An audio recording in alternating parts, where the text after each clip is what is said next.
dress में आइल हमें देख देख के कैलस समाइल रहे करिए ड्रेस में आइल हमें देख देख के कैलस समाइल रहे रंग थोड़ा फीका कैले माथावा पटिका रहे रंग थोड़ा फीका कैले माथावा पटिका ले रहे संगे झुंडा सखी लेके आइल रहे हीरो हुंडा सखी दिल लेके भागल गो गुंडा सखी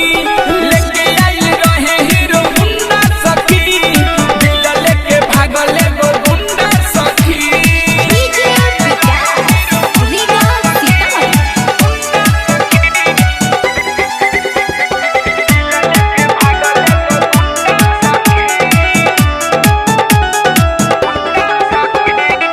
घूमे गईल रहनी बगल के मठ हो हाय हेलो कोई खेला भइल अलगत हो छन में सोझा से गईल बाहट हो सखी हो बतिया कहिले जमन सच हो ए सखी सुन तारू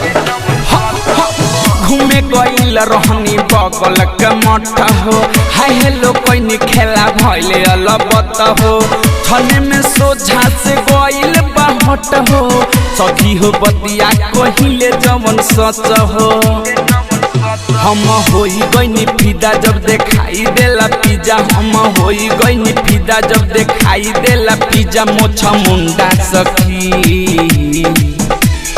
लेके आइल रहे हीरो हुंडा सखी दिल लेके भागल गो गुंडा सखी लेके आइल रहे हीरो हुंडा सखी दिल लेके भागल गो गुंडा सखी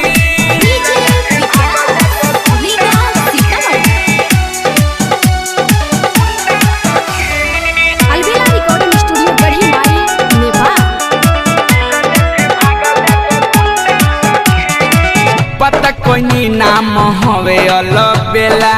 देखेला सखी हो मन तरसेला मिठू मिसाइल सब देखले बखेला सुबह नबीनवा उखाड़ेला झमेला पता कोई नाम हवे अलबेला देखेला सखी हो मन तरसेला मिठू मिसाइल सब देखले बखेला सुबह नबीनवा उखाड़ेला झमेला सखी लागल बड़ी डर हमरा दिल के भीतर सखी लागल बड़ी डर हमरा दिल के भीतर हम कए जगह ढूंढा सखी लेके आइल रहे हीरो हुंडा सखी दिल लेके भागल गो गुंडा सखी लेके आइल रहे हीरो हुंडा सखी दिल लेके भागल गो गुंडा सखी करिए ड्रेस में आइल हमें देख देख के कैलस समाइल रहे रंग थोड़ा फीका कैले माथावा पटिका रहे रंग थोड़ा फीका कैले माथावा पटिका ले रहे संगे झुंडा सखी लेके आइल रहे हीरो हुंडा सखी